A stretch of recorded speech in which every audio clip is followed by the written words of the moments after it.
"Be my wife instead," the lonely Duke said to the obese castle cook everyone rejected. The great hall falls, silent candles flicker, goblets freeze midair.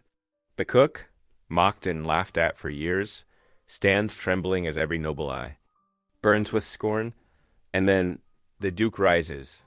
His voice cuts through the jeers like a church bell at midnight. He doesn't ask. He declares, "Be my wife instead," but this is no fairy tale. A cousin plots in the shadows, a forged contract, waits to shatter everything, and whispers of scandal slither through the court like smoke under a door. Why would a duke choose a woman the world rejected? What secrets threaten to destroy their vows before they're spoken? And when the truth comes crashing down, will love be enough to crown a cook as duchess? Comment below and tell me where in the world you're joining from. And if this story made you pause for a moment, hit that subscribe button for more. The great hall blazed with candlelight, casting a golden glow over tables laden with autumn's bounty. Nobles in their finest. Attire filled the space with rustling silks and tinkling laughter, jewels glinting at throats and wrists as they celebrated the harvest feast. The air was rich with the scent of roasted meats, freshly baked bread, and Eleanor's special spiced apple tarts dot in the midst of this splendor. Eleanor moved quietly between kitchen and hall, her flower-dusted gray gown a stark contrast to the colorful silks surrounding her. Despite her size making it difficult to move swiftly, she directed her staff with gentle efficiency, making sure every dish was perfect and served at just the right moment.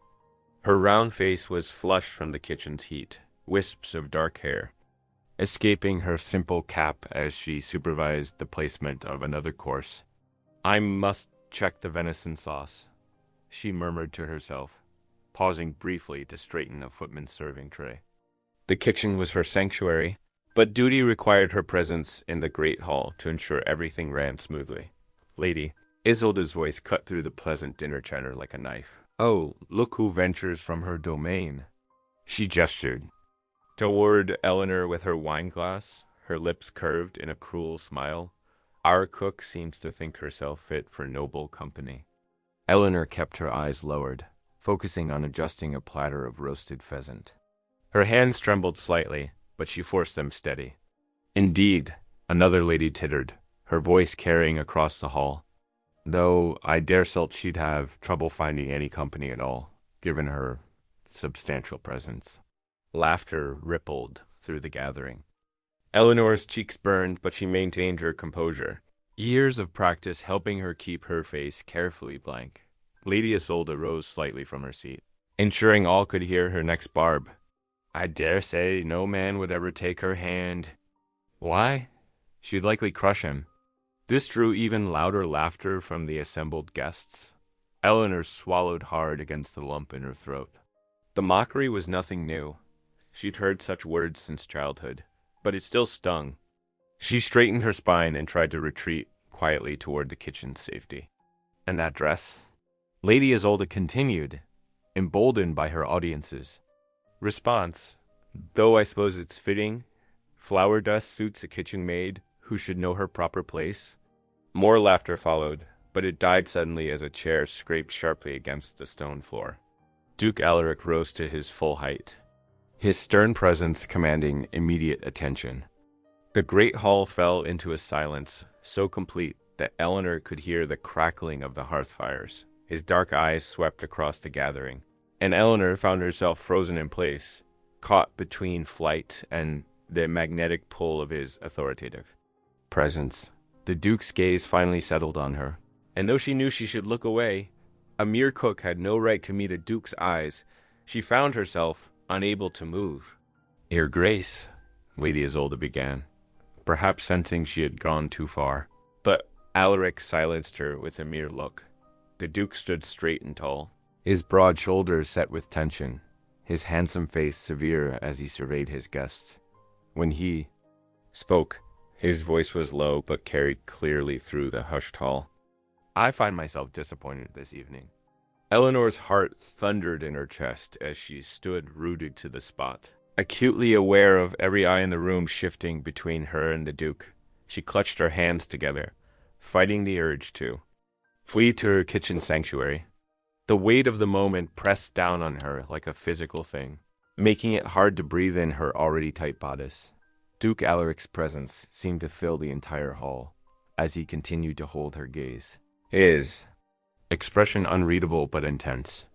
The silence stretched taut as a bowstring, and Eleanor felt the familiar shame of being the center of attention, battle with something else, something new and uncertain that made her pulse quicken as she waited for whatever would come next. Great Hall remained hushed, every breath held in anticipation of Duke Alaric's next words. His commanding presence drew all eyes, but his gaze remained fixed solely on Eleanor, who stood trembling amid the scattered autumn decorations and flickering candlelight. If none here will honor her worth, Alaric's voice rang clear and strong. Through the silence, then be my wife instead. Gasps erupted throughout the hall like a sudden gust of wind. Eleanor's hand flew to her throat, certain she had misheard. Her eyes darted to the Duke's face, searching for signs of mockery, but found only steady determination in his dark gaze. Lady Isolda's wineglass slipped from her fingers, shattering against the stone floor. The sound seemed to break the spell of silence, and voices burst forth all at once. Your Grace, surely you jest, called out Lord Pembroke, his face red with disbelief. A cook? Lady Isolda's voice rose shrilly above the others. This is madness. Think of your position, Your Grace. Eleanor's chest tightened, making it difficult to breathe. The room began to spin around her as nobles rose from their seats, their faces twisted with shock and disdain. She caught fragments of their protests through the rushing in her ears. Unthinkable. A woman of her station, ... The scandal. Tears burned behind her eyes as reality crashed over her. This had to be some cruel new form of mockery, yet the Duke's expression held no malice. Unable to bear another moment under the weight of so many stares, Eleanor gathered her skirts and fled toward the kitchen, her safe haven. She burst through the heavy wooden doors, startling the kitchen boys who were preparing the next course. Tears flowed freely now as she braced herself against a worn wooden table, her fingers digging into the rough surface. The familiar sense of bread and herbs that usually brought her comfort now seemed to mock her dreams of belonging somewhere greater than this kitchen. The door creaked open behind her. Eleanor hastily wiped her eyes with her flour-dusted apron, expecting to see one of her staff. Instead, Duke Alaric's tall figure filled the doorway, his presence seeming to make the spacious kitchen suddenly smaller. My lord, Eleanor stammered, dropping into a clumsy curtsy. I beg your pardon for my unseemly departure. Rise, Eleanor, Alaric said softly, his voice gentler than she had ever heard it. He stepped closer, his boots quiet against the stone. Floor, I spoke true in there. Eleanor shook her head, unable to meet his eyes. Your Grace is too kind, but surely you see the impossibility. I am but a cook. And I am but a man, Alaric replied, moving to stand before her. One who has watched you these past months, seen your kindness to the lowest scullery maid, and your grace in the face of cruelty. I have observed your skill in managing this household, your dignity when others showed none, and your gentle heart that feeds both body and spirit. His words wrapped around her like a warm embrace, yet Eleanor's hands trembled as she reached for the half-chopped loaf of bread on the table, needing something familiar to ground her. My lord, the nobles speak true. Think of the scandal, the damage to your reputation. I have spent years surrounded by beautiful, empty faces, Alaric continued, his voice taking on an edge of frustration. Women who see only my title and wealth.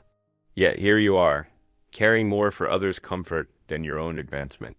I value character above vanity, Eleanor, kindness above beauty, truth above artifice. Eleanor's fingers traced the rough crust of the bread, her mind whirling with possibilities she had never dared to imagine. Could he truly mean it? Her heart beat wildly against her ribs as she stared at the loaf before her. Unable to process the magnitude of what was happening, the kitchen fell silent save for the crackling of the hearth, fire and the distant sounds of confusion still emanating from the great hall. Eleanor stood frozen between shame and hope, her eyes fixed on the half-chopped bread, as if it might somehow tell her whether this was reality, or simply a dream from which she would soon awaken. Duke's words hung in the air between them, weighty with promise and possibility. Yet still she trembled, afraid to believe, afraid to hope that his extraordinary offer could be genuine, that he truly saw beyond her size and station to value what lay within her heart. Morning sunlight crept through Eleanor's small window, casting a warm glow across her simple blanket. She finished her morning prayers, her lips still moving silently as she opened her eyes to face the new day. The events of the previous evening crashed back into her mind like a wave. Duke Alaric's shocking proposal, the noble's outrage, his gentle words in the kitchen. Her tiny chamber above the kitchen felt both sanctuary and prison this morning. The familiar sense of baking bread wafted up through the hour after hour. They worked on the intricate language of noble gestures. Eleanor's head spun with rules and protocols, but she persevered, determined to prove worthy of Alaric's faith in her dot in the corridors. Servants watched her lessons with varying expressions. Some smiled encouragingly, while others whispered behind raised hands. But when Eleanor passed through the kitchen to fetch a cool drink, her old domain erupted in warm greetings. "You'll show them all, miss," young Mary declared, pressing it freshly. Baked sweet roll into her hands. "We're that proud of you." "Thank you, Mary." Eleanor's eyes misted. "I hope I won't disappoint." "Never," the kitchen maid insisted. "You've got more grace in your little finger than those peacocks upstairs have. In their whole bodies." Meanwhile, the noble residents of the castle seethed with barely contained fury. Ladies gathered in corners, furiously penning letters to distant relatives and allies. Messengers came and went constantly, carrying outraged correspondence about the scandal of a cook becoming duchess. "It cannot be permitted," one lady hissed to another, as they watched Eleanor practice walking with a book balanced on her head. "The very idea threatens the natural order." "My cousin in London was absolutely horrified," another replied. "She's written to everyone who might have influence in this matter." Eleanor tried to ignore their venomous glares, focusing instead on Mrs. Winter's patient instruction. Days passed in a whirl of lessons: how to address various ranks of nobility, which fork to use for fish, the proper way to exit a carriage. One evening, Eleanor sat alone in the lesser drawing room, practicing her table manners by candlelight. She had just mastered the art of soup spoon etiquette when Mr. Winters, the steward, entered. His usually composed face was drawn with concern. "Miss Eleanor," he said gravely, "I fear I bring troubling news." Eleanor set down her spoon, her stomach clenching. "What is it, Mr. Winters?" The steward's fingers worried at his cravat. "Word has just arrived. The Duke's cousin, Lord Pembroke, has filed a formal objection to the marriage with Bishop Armand." Eleanor's hands trembled in her lap. She had known opposition would come, but the reality of it still struck like a physical blow. "On what grounds?" she asked softly.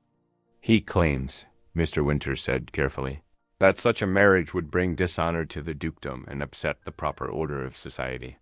Morning sunlight streamed through the tall windows of Duke Alaric's solar, illuminating the tense faces gathered around the massive oak table.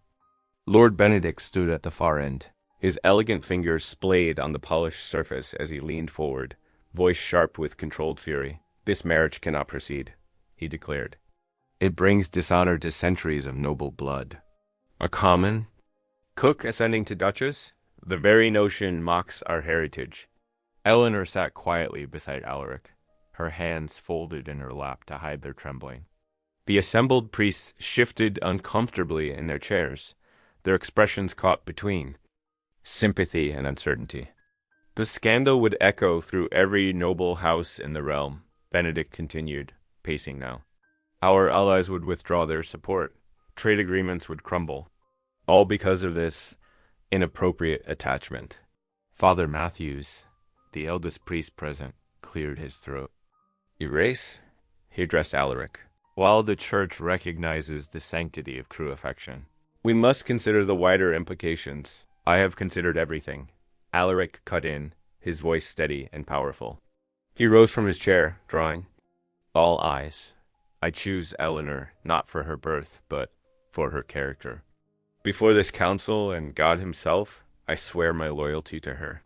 Eleanor's heart swelled at his words, even as Benedict scoffed. Character? Benedict's lip curled. What does? A kitchen servant know of ruling? Of diplomacy? Of maintaining noble lineage?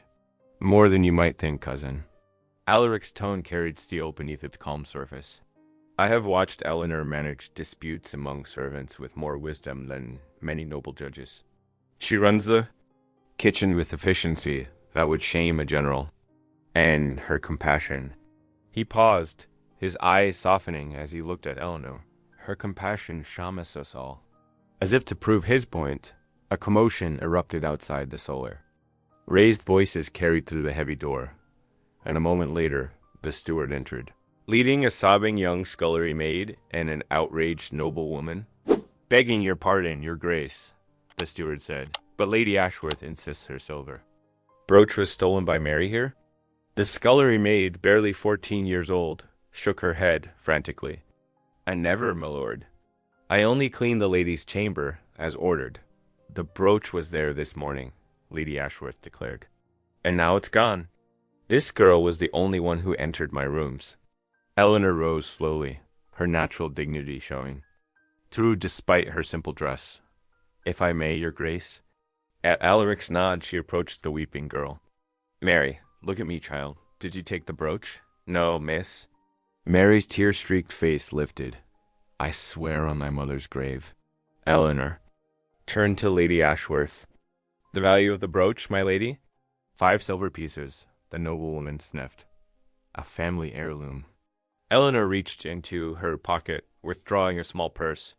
Then please accept these 5 silver pieces as compensation, while we continue searching for the missing piece. The solar fell silent. Even Benedict seemed taken aback by this simple solution. Lady Ashworth hesitated, then accepted the coins with a slight nod. As the group dispersed, Eleanor caught Mary's whispered, "Thank you, miss," and gave the girl's shoulder a gentle squeeze. You? See? Alaric's voice carried quiet triumph. That is the wisdom I choose for my duchy. The priests exchanged thoughtful glances, while Benedict's face darkened with barely contained rage. The morning council concluded without resolution, but Eleanor felt a small victory had been won as evening approached. Eleanor found comfort in her familiar kitchen.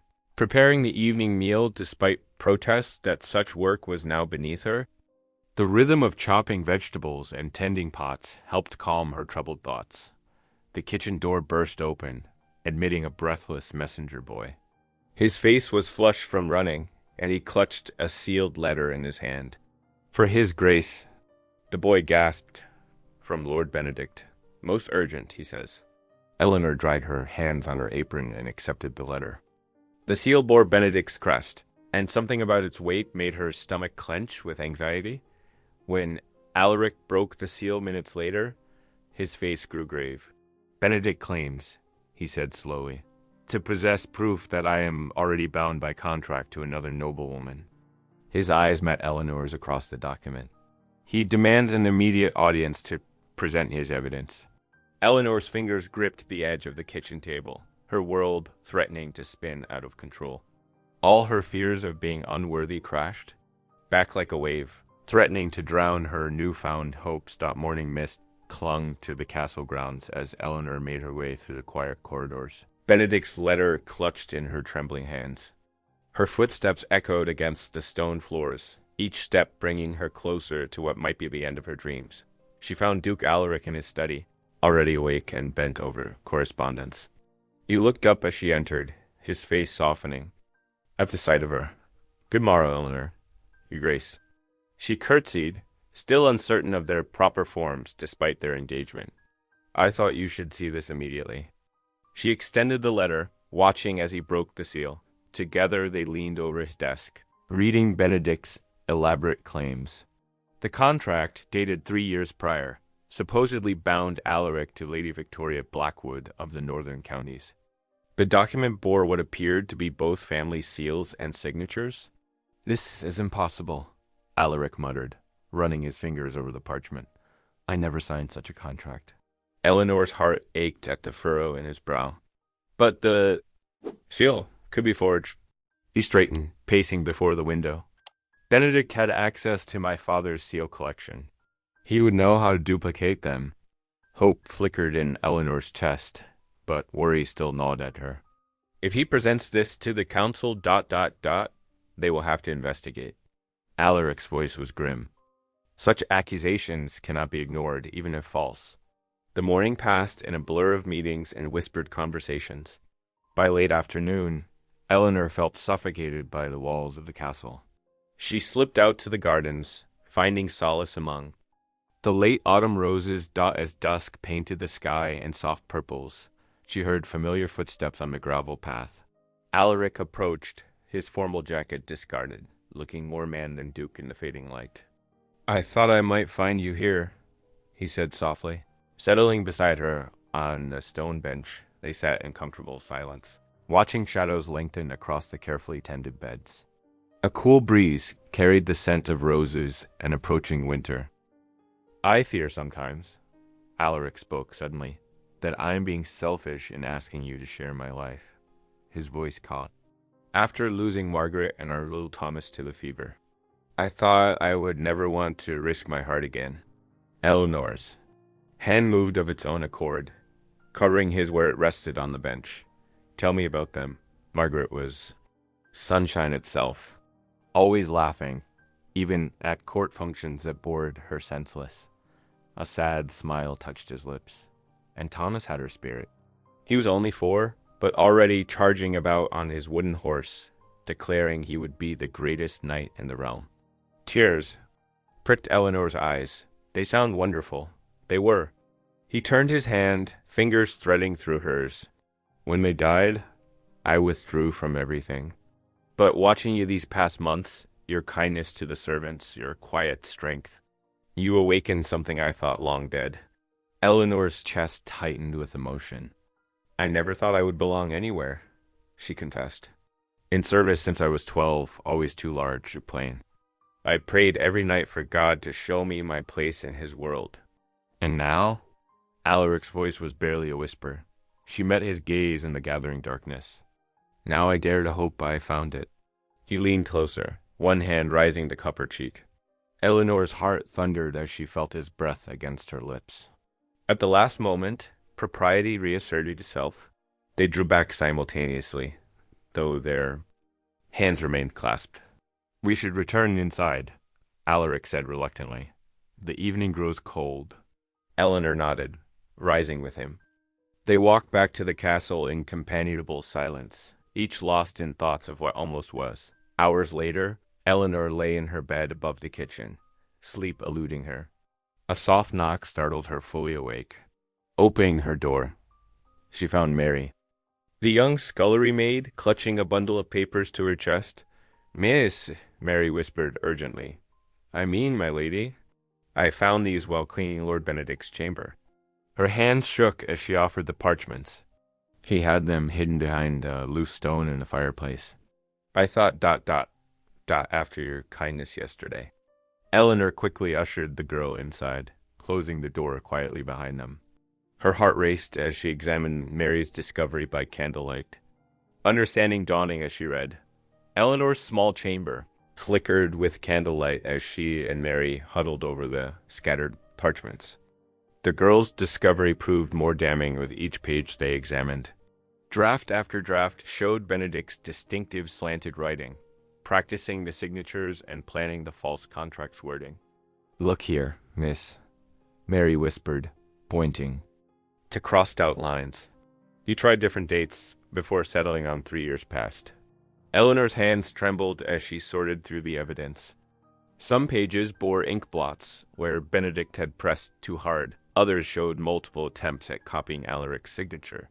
Most telling were his notes in the margins calculations of how much land and wealth he stood to gain if he prevented the marriage. "Mary, you've shown great courage in bringing these to me." Eleanor squeezed the maid's hand. "But you must speak of this to no one. Lord Benedict would not take kindly to discovery." The girl nodded earnestly. "I owe you my position, miss. When you saved me from that theft accusation, Well, I know what it means to have someone believe in you. Eleanor carefully gathered the documents, securing them in a clean kitchen cloth. Sleep was impossible now, her mind racing with plans as she watched the night sky slowly lighten through her small window dot as the first rays of dawn painted the castle walls.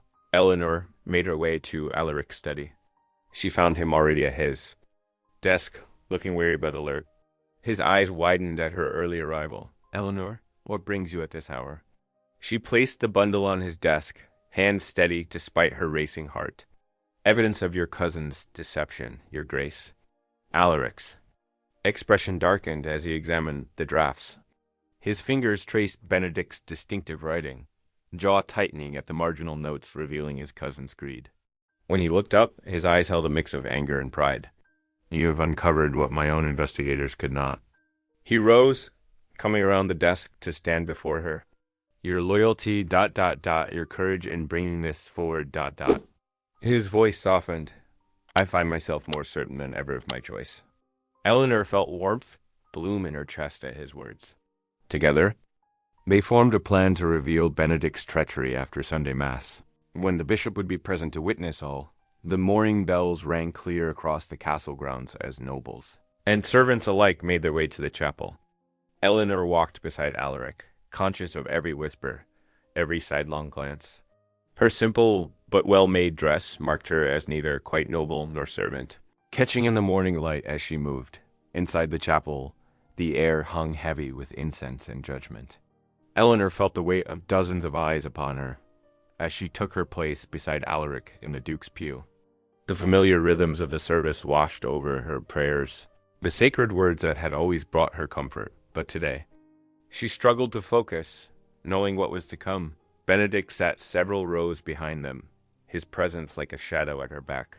She heard his voice among the others during hymns, somehow both pure and false at once. The bishop's sermon spoke of truth and righteousness, words that seemed chosen for this very morning as the final blessing was given, and the congregation began to stir. Benedict made his move. He strode forward, his fine boots clicking against the stone floor, and addressed the bishop directly. "Your Grace," his voice rang out, clear and commanding. "I must speak on a matter of grave importance. This unusual engagement cannot be allowed to proceed." His lip curled as he glanced at Eleanor. "I have proof that my cousin is already bound by contract to a more suitable match." Murmurs rippled through the chapel. Eleanor felt her chest tighten, but Alaric's hand found hers, warm and steady. Together, they rose and stepped forward, the bundle of documents secure in Eleanor's other hand. "Indeed, cousin." Alaric's voice cut through the whispers. "Let us speak of proof." They stood before the bishop's pulpit now, Eleanor drawing strength from Alaric's presence beside her, as she unfolded the damning evidence of Benedict's deceit. The bishop's private chamber held an air of tension as nobles crowded within its oak-paneled walls. Tall candles flickered in brass holders, casting dancing shadows across stern faces. Eleanor stood quietly beside Alaric, her hands clasped before her, while Benedict strutted forward with the confidence of a man certain of victory. "Your Grace."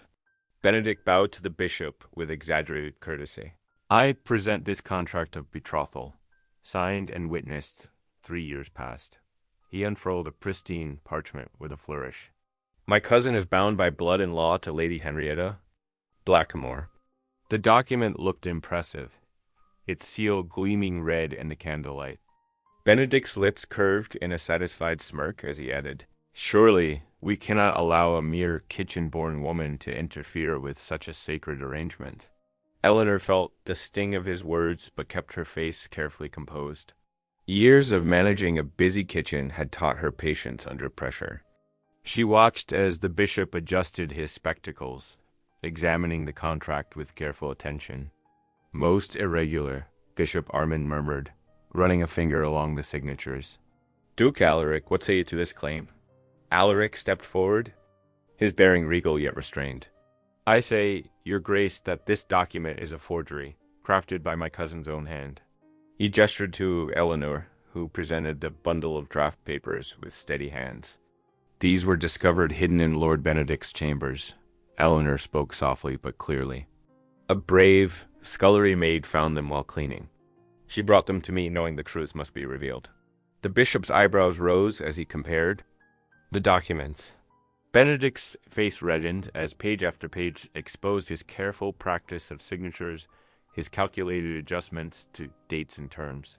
The assembled nobles pressed closer, whispers rising like rustling leaves. Kitchen-born I may be, Eleanor continued, meeting Benedict's glare with quiet dignity, but I was raised to value truth above all else. These papers show not just forgery, but careful planning to deceive.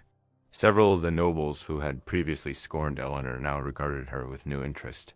Her composure in the face of Benedict's insults, her clear speech without attempted airs, these spoke more of natural nobility than Benedict's refined sneer. The handwriting is unmistakable, Bishop Armand declared, rising from his seat. His voice carried the weight of divine authority as he turned to Benedict. You stand accused of false witness, my lord. A grievous sin against both God and man. Benedict's facade cracked. You would take the word of a cook over a nobleman? He sputtered, looking desperately around the chamber for support. But the evidence lay clear before them all, his own writing condemning him. The bishop's stern gaze swept the chamber. I find Lord Benedict guilty of attempting to deceive this holy office. He turned to Eleanor and Alaric, his expression softening slightly. The proposed marriage may proceed honorably, with all blessing of the church. Relief washed through Eleanor like a warm spring rain. Alaric's hand found hers, squeezing gently, and she felt the rightness of their choice confirmed. Furthermore, Bishop Armand continued, Lord Benedict shall be stripped of his position on the Duke's counsel and his right to petition this office. The pronouncement fell heavy in the hushed chamber. Benedict's face twisted with fury. As the nobles began to file out, he shouldered past Eleanor, his eyes burning with barely contained rage. This isn't finished, he hissed, too quiet for others to hear, but Eleanor stood firm, her chin lifted. She had faced hot ovens and sharp knives, managed feast days and famine years. One bitter lord's glare would not shake her resolve. Beside her, Alaric's presence remained steady and sure. Like the castle's own foundation stones, the bishop's blessing had cleared their path forward. Yet Benedict's vengeful glare promised storms ahead. Eleanor watched him stalk from the chamber, knowing that while this battle was won, the war for acceptance was far from over. Dawn painted the chapel windows with golden light as the bells of St. Matthew's rang across the sleepy village. Their joyous pealing drew villagers from their homes, all eager to witness a marriage unlike any other in living memory. Inside the chapel, dozens of candles cast a warm glow over the ancient stone walls, their flames dancing like stars in the early morning shadows. Eleanor stood in the chapel's antechamber, her heart fluttering like a caged bird. The servants had labored through nights to create her wedding gown, a creation of cream-colored silk with delicate embroidery along the bodice, though modest compared to noble standards. Every stitch carried the love and support of those who had worked beside her in the kitchens. Her usually flour-dusted hands were clean and soft, though they trembled as she smoothed the fabric. "It's time, miss," whispered Martha, her old kitchen assistant, dabbing at her eyes with her apron. "Though I suppose I'll have to call you your Grace after today." Eleanor hugged the older woman. "I'll always be Eleanor to you, Martha." The chapel doors opened, and Eleanor began her walk down the aisle. Nobles lined the front pews, their faces masks of rigid politeness. Some wore expressions of barely concealed distaste, as though attending a funeral rather than a wedding. But their cold demeanor was overwhelmed by the warmth radiating from the back of the chapel, where villagers and servants crowded the doorway, their honest joy filling the sacred space. "God bless you, Eleanor," called out voices from the crowd. "Bless the Duke's heart." At the altar stood Duke Alaric, his usually stern countenance transformed by a gentle smile. Bishop Armand waited beside him, his ceremonial robes gleaming in the candlelight. As Eleanor approached, she saw something soften in the bishop's eyes, perhaps recognition that true nobility could indeed spring from humble soil. "Dearly beloved," the bishop began, his voice carrying to the farthest corners of the chapel. "We are gathered here in God's presence to witness the joining of two hearts that he himself has brought together." Alaric took Eleanor's hands in his. His voice was clear and strong as he spoke his vows. "I, Alaric, take thee, Eleanor, to be my wedded wife. I promise to love, protect, and cherish you, to honor your gentle heart and brave spirit until death parts us." Eleanor's voice trembled with joy as she responded, "I, Eleanor, take thee, Alaric, to be my wedded husband. I promise to love, support, and cherish you, to bring warmth to your days and comfort to your nights until death parts us." The bishop raised his hands in blessing. "What God has joined together, let no man put asunder. I now pronounce you man and wife." As Alaric kissed his bride, the villagers erupted in cheers that drowned out any murmurs of dissent from the nobility. The celebration moved to the great hall, where tables groaned under the weight of a feast Eleanor had planned for herself. But instead of taking her place at the high table, Eleanor surprised everyone by moving to the servants' entrance. There, she had arranged for the village orphans to be brought in, 12 small, wide-eyed children who usually survived on charity and scraps. "Your Grace," gasped one of the noble ladies, "surely you don't mean to serve them yourself." Eleanor smiled serenely as she lifted a platter of roasted fowl. "What better way to begin my life as Duchess than by serving those most in need?" One by one, she filled plates for the children, making sure each got the choicest portions. She wiped small faces, tucked napkins under chins, and spoke gentle words of encouragement.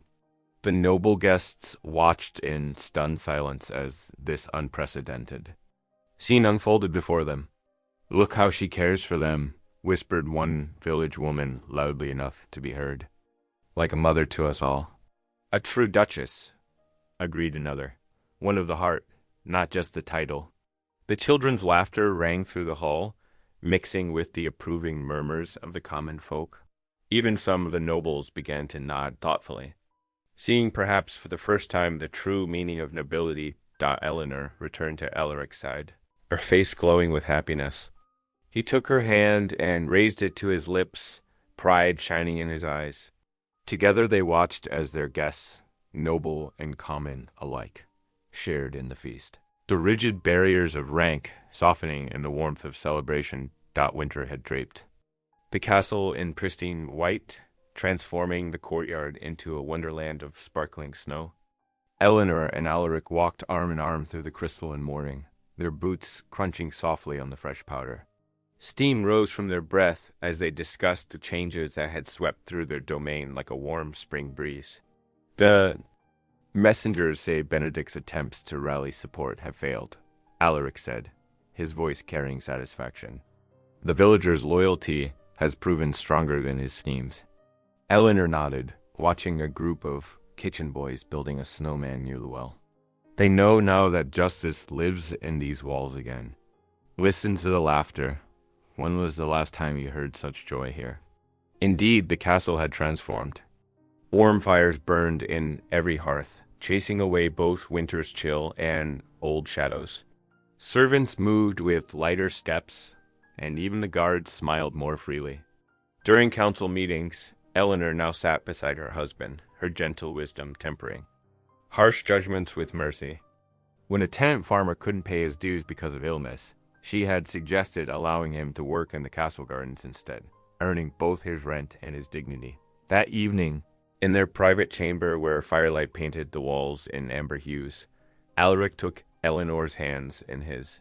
His eyes held the same earnest look they had that first night in the great hall. "Be my wife instead," he whispered, echoing his first proposal. This time, Eleanor's smile held no trace of fear or doubt, only radiant joy as the fire crackled. Warmly behind them, if today's story reminded you of the quiet strength of love, I'd love to see you again. Subscribe, and tomorrow we'll meet right here, where love speaks softly and stays.